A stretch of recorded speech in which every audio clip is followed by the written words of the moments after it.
On commence Trends des marchés par les tendances boursières du jour. Les bourses européennes ont clôturé en nette hausse, soutenues par le repli du prix du pétrole Brent autour de $100 le baril. On en a parlé dans le journal. Les marchés espérant bien entendu un cessez-le-feu rapide au Moyen-Orient. Sur Euronext Bruxelles, KBC a pleinement profité du redressement des marchés après sa correction des dernières semaines.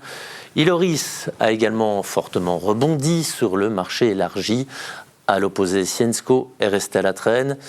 Colruyt a chuté dans le sillage d'une note prudente des analystes de KBC Securities qui ont abaissé leur conseil à conserver. Et une fois n'est pas coutume, nous n'allons pas parler des effets de la guerre au Moyen-Orient sur les marchés. Nous allons plutôt évoquer ce soir les résultats de Nike. Ils viennent d'être publiés et nous avons en plateau ce soir un collectionneur de basket, Jérôme Van der Bruggen. Bonsoir. Bonsoir Loïc. Quelle note donneriez-vous au géant américain ? Pour ce trimestre, les résultats sont bons. Vous savez que Nike est une entreprise qui va mal. Il suffit de regarder comment le cours de bourse a évolué ces dernières années.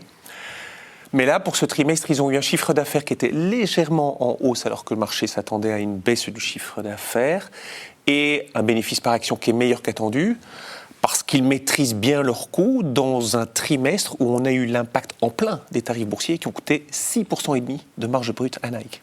Donc grosso modo, c'était 1,5 milliard, c'est ça Exactement, ça c'est le coût des tarifs. Et notamment parce que Nike produit en Chine, au Vietnam. Tous les endroits où il y a des tarifs. Alors le titre a perdu malgré des résultats positifs, plus ou moins 10% à l'ouverture. Il n'a pas eu l'air de se redresser en séance. Qu'est-ce que cela signifie ? Est-ce que la bourse reste sceptique par rapport à Nike quand même ? On parle de Nike. Parce que le CEO, le nouveau CEO, enfin ça fait 1 an et demi qu'il est là et qui est en train de mettre Elliott Hill, voilà, une stratégie pour redresser l'entreprise, a dit qu'il fallait attendre 9 mois encore pour voir les impacts de ce redressement. Et c'est intéressant, c'était une des premières grosses entreprises à en parler. Il invoque aussi, bien sûr, l'augmentation du coût des intrants à cause de ce qui se passe au Moyen-Orient. Alors, on va replacer Nike quelques années en arrière et on remarque un moment charnière. Il se situe entre 2020 et 2024. La société décide de se couper de son réseau de distribution, de miser tout sur le digital et la vente directe aux consommateurs. Donc c'est le fameux direct to consumer. Et c'est là que les ennuis ont commencé. Qu'est-ce qui s'est passé ? La première idée de se couper des distributeurs pour en fait prendre leurs marges et donc améliorer les marges de Nike a eu comme impact néfaste que Nike n'était plus présent dans les magasins parce que les distributeurs ne proposaient plus du Nike et des concurrents. Et ça se voit d'ailleurs, vous allez dans un magasin de sport, il y a quasiment plus de Nike au bout de la rue, quoi.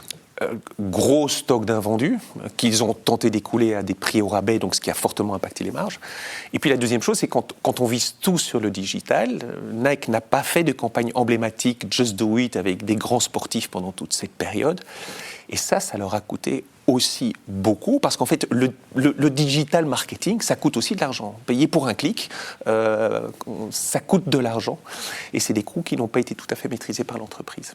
Du coup, quelles leçons on peut tirer de cette expérience ?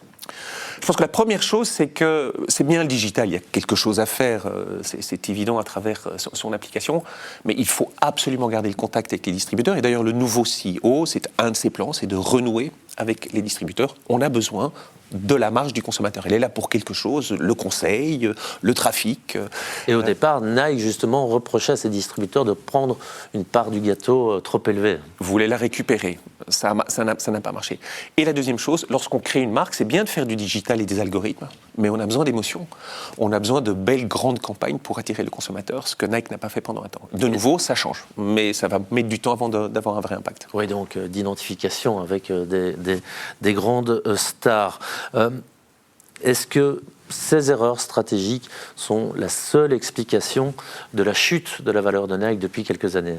Je ne crois pas, et je pense qu'il faut remettre aussi la performance boursière de Nike dans le contexte de ce qui se passe dans le secteur en général de la consommation discrétionnaire. Il y a un graphique qui apparaîtra à votre écran qui montre qu'en fait, la consommation discrétionnaire, c'est-à-dire un ensemble... C'est large, hein. C'est large, c'est l'automobile, c'est l'alimentaire, en tout cas la distribution, c'est la grande distribution, c'est aussi la mode, le luxe, etc.